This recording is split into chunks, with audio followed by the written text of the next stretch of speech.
You said something to me before we started the podcast, and I wanted to like touch on that. And it was something the very first question you ask a potential apprentice. Yep. I always ask them, what is your goal? And I was surprised when you told me what their answer is almost all the time. Yes, almost every single time they say, I want to have my own storefront, which is a great goal, right? Yeah. I commend them for that. That was my goal, and Right. I love it. But it's never, I want to get a first client. I want to work on my skill set.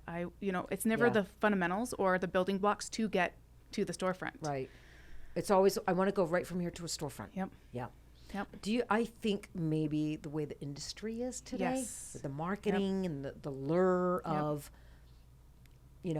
6-figure incomes if you come take this training, And it's or within 6 months. You can make this kind of money. I'm wondering if it's because of that, Brittany. Absolutely. Yeah, I think everyone's like, oh, I can make a quick buck, right? I want to start making all this money. Yeah, and there is no quick buck. And I always remind them, I'm like, I've been doing this 19 years. Like, Yeah. I've been doing this a long time. I didn't have storefront the first 10 years. Yeah.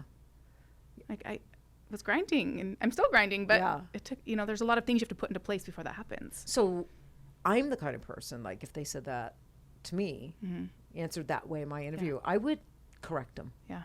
I do, actually. I don't know if correct is the right word, but I would probably, my response would probably be like, shouldn't your goal be to be really, really good at least eyebrows before you graduate in 6 months? Understand color theory, understand this. Yeah. Shouldn't that Well, that's why it's funny, because it takes almost a full 6 months to even understand color theory. Yeah, just to understand Yeah. color theory. Yeah. I don't promise to teach eyeliner and lips in my 6-month apprenticeship. Yeah. I don't make that guarantee.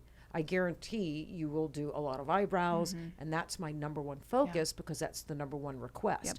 If into the apprenticeship they're doing fantastic with brows, and I think they're ready for eyeliner and could learn that as well, then I will move them over into eyeliner. But I don't teach all three in my 6 months. Eyeliner's serious business.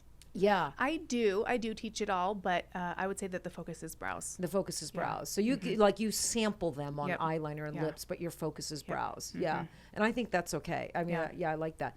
They watch a lot of eyeliner work.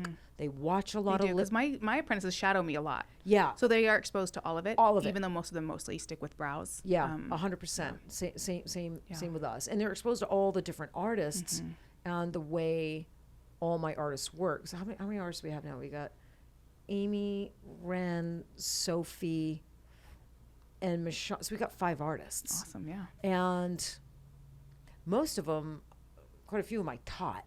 And they worked a lot like me up until, they get confident and then they start adjusting things and then they come up with their own unique working. So I think it's really good that the apprentices get to go into each artist's room and watch, oh, well, man, she holds her machine like this and stretches like this. But then when I go watch Taryn or I go watch Amy, I mean, they stretch completely different. They hold their machine different. Yeah. It's also valuable. It's also valuable. But I think at first, sometimes they're confused. Yeah. Like, which way I should hold it? I'm like, you need to figure it out.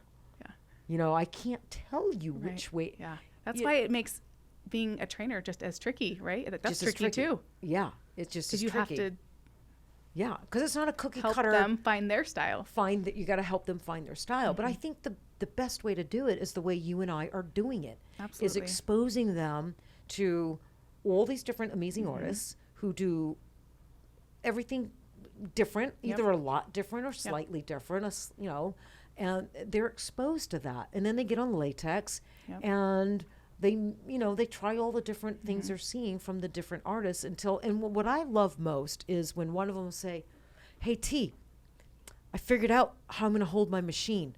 This is how I hold my machine. And I'm like, that's fantastic. It clicks with them. I love moments like that. Yeah. Because our apprentices they'll mimic you, Brittany, in the way you do something, but then they'll go sit with, I don't know, maybe Rosie or one of your other artists, and then they'll start mimicking her. Yeah. Right? And then they'll maybe mimic a third artist. Yes. And then they got to figure out, it's like, okay, which one? Yeah. Well, this felt better. I like that. Exactly. Yeah. Exactly. Yep. And we all use different needles in our studio too. Like I'm not, like you can use it, like any artist, you can come in with any technique, any needle. Like I don't dictate, because I use a big needle, Right, you yeah, have I to don't use a either. big needle. I mean, that's ridiculous, right? So they're exposed to lots of different needle configurations, movements, and lots of different things. And I just think that's so valuable. I wish I had had that. Me too. As a young artist. It actually makes you wonder what kind of apprentice I would have been, right? Like, would I have taken the opportunity if someone gave me an apprenticeship and like showed me everything, right? How would have it changed our careers, or maybe the first 5 years of our career? Yes, the first 5 years were so hard. If we had had a program like that, right? Yeah. First 5 years are hard. They are, and I think it's always hard. I think it is too. Even with really good training, even under a good mentor like yourself or me or any good, it's hard. Yep. A lot of my artists will end up staying. Yeah. So I mean, Michonne's been with me 8 years. She's currently kind of ready to kind of get in her own studio. Amber was with me 6.5. So I got to watch them those first 5 years. Grow. Work out their kinks, get through some, really hard times. And you're there to help them through. Yes. Well, how many people did you have to call your first 5 years to say, God. I don't know, did I do this right? Is that normal? Is this, And so that's what I love is all my apprentices have a support group, because there are several artists who've been in the industry several years. They can call Rosie and say, is this normal? Is this okay? And we can say, we've been there. You're going to be fine. Your client's going to be fine. Keep washing them. You're going to be fine. Yeah. And then that is the thing. You're going to be fine. Right? Just keep moving forward. But it's good to have a good support system.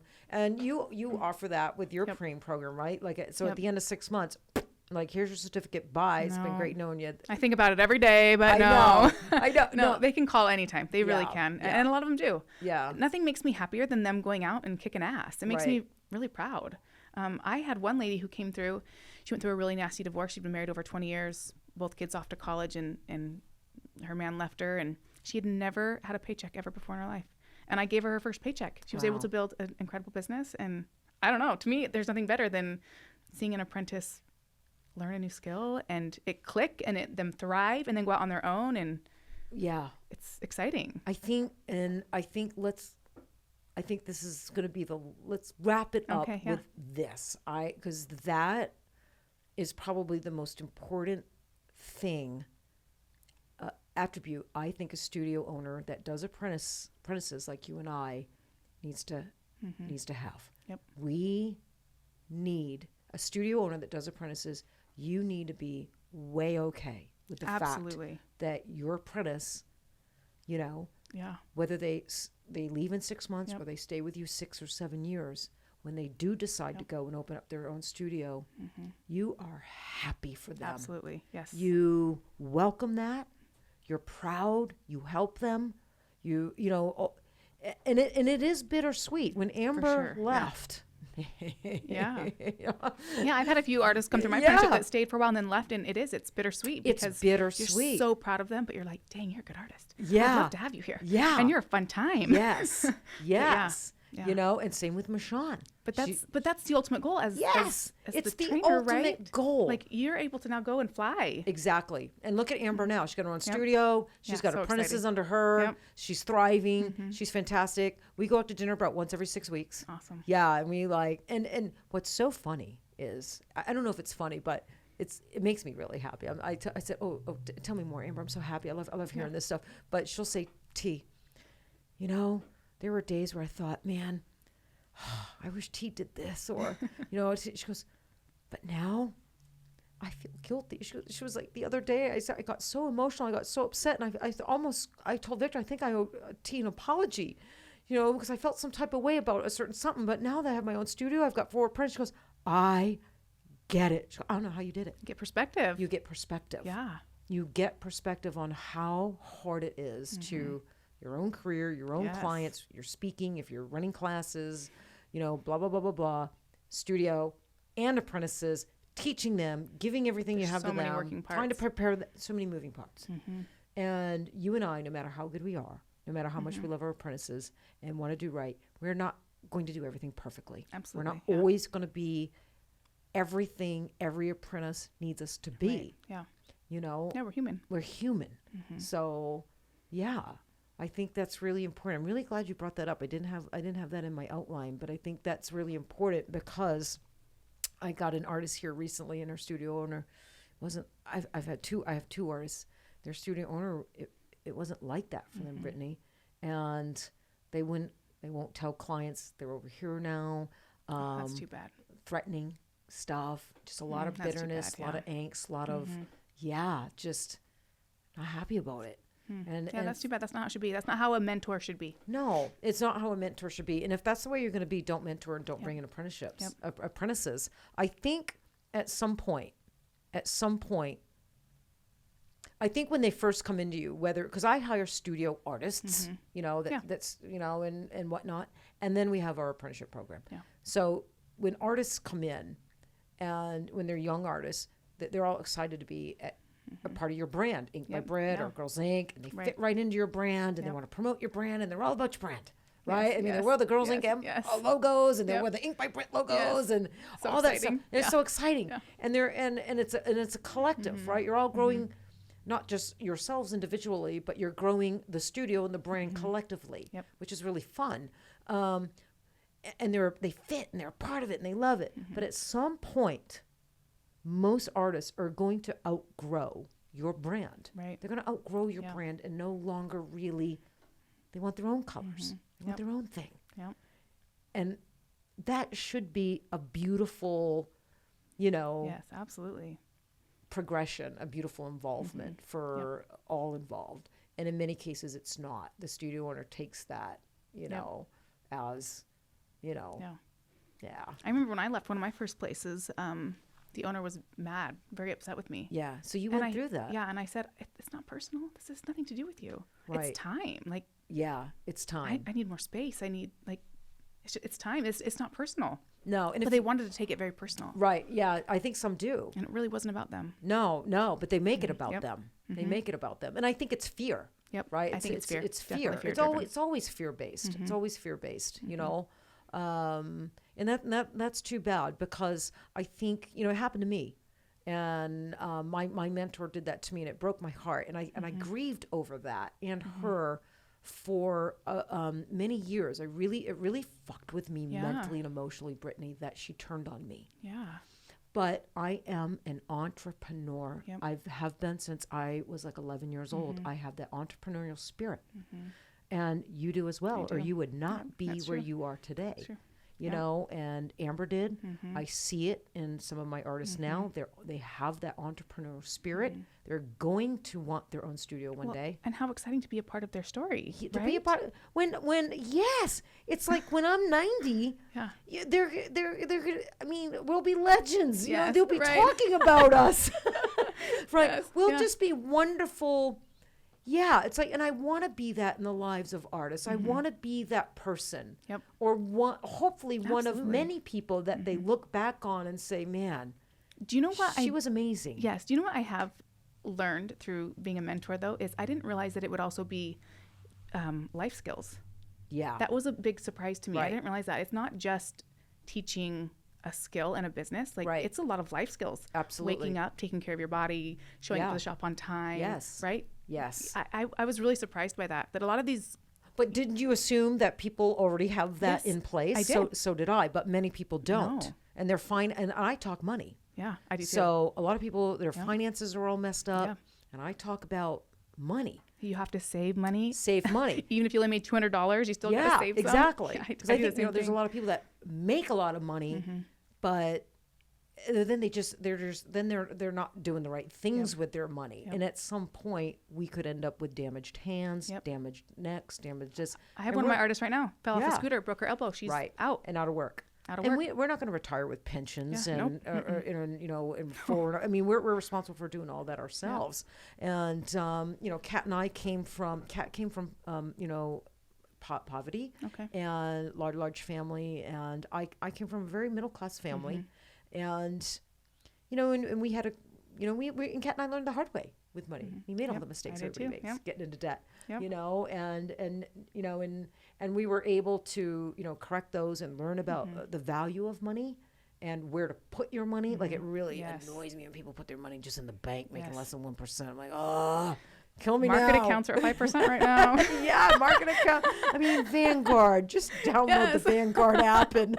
But so I really like talking about finances and money with them too. And and when they're ready to get into studio, make sure that you can pay for that remodel. You're not putting it on credit cards and going into debt to I get did your own have studio. an artist come do a day rate at my shop one time, and she made a comment that I should have a nicer shop. And I said, well, I pay for it all myself. I'm not financing it. Right. She actually said you have a nicer. I should get a nicer shop. Yeah. Really? Yeah. Isn't that interesting? Yeah. I was like, well, someone's paying your bills then, obviously, because it doesn't right, work like that. Right. Well, it takes a long. I was 13 years. Yeah. Working in. I started out in a 99 square foot room. And, and then I got, and then my last room before I opened up my studio was just under 200 square feet. And just me, myself, and I in the room. I was doing my yellow light distributorship out of there, started my store. That's awesome. Yeah, me and Kat had our because products. you're an entrepreneur. Yeah, Look at me you and go. Kat's had our products in our spare bedroom at our house. We gutted that and made it like a little product room, and we were working all day, packing and shipping. And the good old days. Yeah, for first 3 years. And but it took me 13 years to get my own studio with a front desk person. Yes. Yeah. But now they want it so quick. They want to go from they want it so quick. Yeah. But there's a lot to learn between. In between, there's a big gap of huge stuff. Yeah. You have to learn. And if you don't, I think a lot of it's financial. And a lot of it is financial. So I made sure when I moved into my studio, I'm in a big studio now, but this was not my first studio. Okay. I started with a really small studio, 1,500 square feet. In this complex and much more modest. And then we moved into a bigger space because I needed it. But all the furnishings are old pieces of furniture Kat and I found. Yeah. Repainted, redone. And I didn't finance a damn thing or put a damn thing on a credit card. And good for you. If I didn't have furniture to fit a spot, then you waited. I waited. Yeah. I did the same thing. Do you know what I mean? Yep. And I made sure, Brittany, for me personally, it was important that if I had not one single artist working at my studio, I could pay my studio bills. Yeah. I didn't want that. I need to have artists and earning commission from artists to be able to pay my studio bills and to be okay. I didn't want that. I felt that might not make me the best studio owner. That's too much pressure. It's too much pressure. It's too much pressure. And then I might be placing pressure on them for performance, for this, for that, the other. And so I think that philosophy allowed me to be a better studio owner. Yeah. Not that, and I tell them this, not that money, profit is not important, because it is. We all get it's a tool, right? It's a tool, exactly. Yeah. So, yeah. So interesting. Don't we have the greatest job in the world? We have the greatest job in the world. I always say that we have the greatest job in the world, and we're just so lucky that we get to do it every single day. Every time a woman comes into my shop, I'm like, I don't know, you chose me to. Yeah. I always ask. You always ask, so why me? What was it about? I do. Yeah. How'd you find me? Yeah. How'd you find me? What was it? Well, there's so many good people in town now. Yes. I mean, Vegas is like packed with talent. Yeah. And I always say why me? Yeah. What was it about me? Yeah. Was it my cute? Because you're so great. Was it my note? Yeah. What was it? Yeah. Was it my note? Yeah. And sometimes just the way you looked. Yeah. Sometimes no, I read about you, and sometimes it's this. They have different reasons, but. That's why I think it's your online presence, your website, the pictures of yourself, the way you write on your website, your bio. So that's important because, people will choose you or not choose you, or sometimes according to the way you present yourself online. Yeah. So, I think it's good. I agree with you. We're the industry's fantastic. Yep. And it's growing, and. I love that it's an industry where women, not to exclude the boys, we love the boys, but it's an industry where women can come in. Yeah. Because in many other industries, women are still fighting for equal pay and equal acknowledgement, right? In almost every single industry. Yeah. But not in this industry. Not in this industry. It's right, and I love that. I love this where anybody can walk in. I love it. Right, boy or girl. Yeah.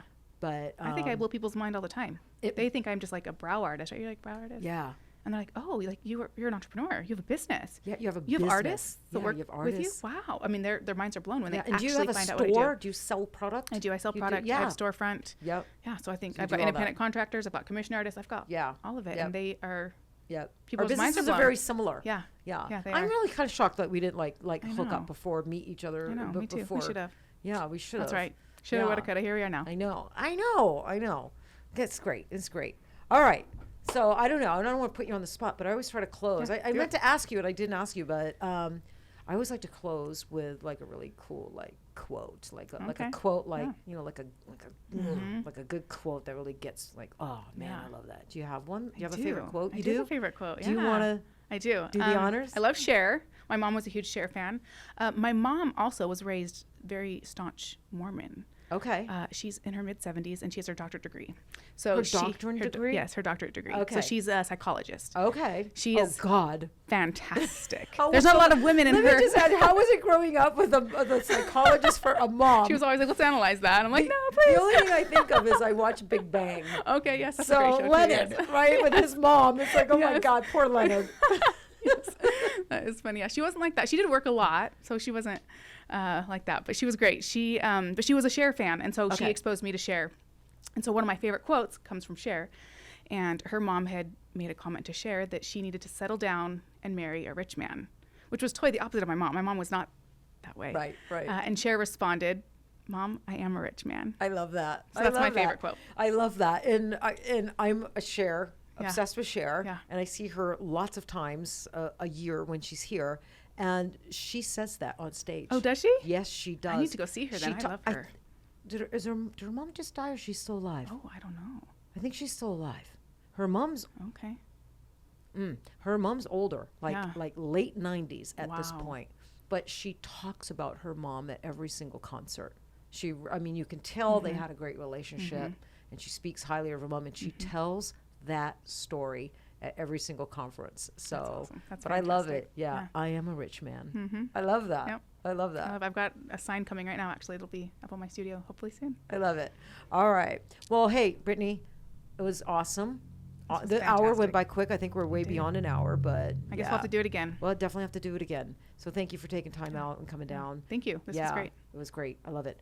All right, everybody. So that was Brittany Wagner, Ink by Brett. And you can find her on Instagram, Ink by Brett, and check her out. Amazing. I love her. New Woo. friendship. Fantastic. Great. And stay in the pursuit of happiness, everyone. And we will see you next time.